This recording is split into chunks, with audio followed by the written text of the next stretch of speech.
ಪುರಾತನ ಕಾಲದಲ್ಲಿ ದಕ್ಷಿಣ ಭಾರತದ ಒಂದು ಶ್ರೀಮಂತ ಸಾಮ್ರಾಜ್ಯವನ್ನು ಮಹಾರಾಜ ವಿಕ್ರಮಾದಿತ್ಯ ಆಳುತ್ತಿದ್ದ. ಅವನು ಧೈರ್ಯಶಾಲಿ, ನ್ಯಾಯಪ್ರಿಯ. ಆದರೆ ಒಂದು ವಿಚಿತ್ರ ಸಂಗತಿಯಿದ್ದಿತು. ಪ್ರತಿ ಅಮಾವಾಸ್ಯೆಯ ರಾತ್ರಿ ಅರಮನೆಯ ಒಂದು ಗುಪ್ತ ದ್ವಾರ ತೆರೆಯುತ್ತಿತ್ತು.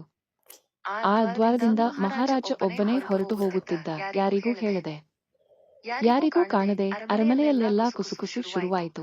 ಮಹಾರಾಜನಿಗೆ ರಹಸ್ಯ ಶತ್ರುವಿದೆಯೇ, ಅಥವಾ ಕಪ್ಪು ಮಾಂತ್ರಿಕರೊಂದಿಗೆ ಒಡಂಬಡಿಕೆಯಾಗಿದೆಯೇ? ಒಂದು ರಾತ್ರಿ ಧೈರ್ಯವಂತ ಸೈನಿಕ ಅನಂತ ಆ ದ್ವಾರವನ್ನು ಹಿಂಬಾಲಿಸಿದ. ಕತ್ತಲೆಯ ಗುಹೆ, ನೆಲದೊಳಗಿನ ಮಾರ್ಗ ಮತ್ತು ಕೊನೆಗೆ ಒಂದು ಗುಪ್ತ ಕೋಣೆ. ಅಲ್ಲಿ ಮಹಾರಾಜ ವಿಕ್ರಮಾದಿತ್ಯ ಇದ್ದ, ಆದರೆ ಸಿಂಹಾಸನದಲ್ಲಿಲ್ಲ. ಒಬ್ಬ ಸಾಮಾನ್ಯನಂತೆ ಹಳೆಯ ವಸ್ತ್ರಗಳಲ್ಲಿ ಅವನ ಮುಂದೆ ಕೆಲವು ವೃದ್ಧರು ಕುಳಿತಿದ್ದರು.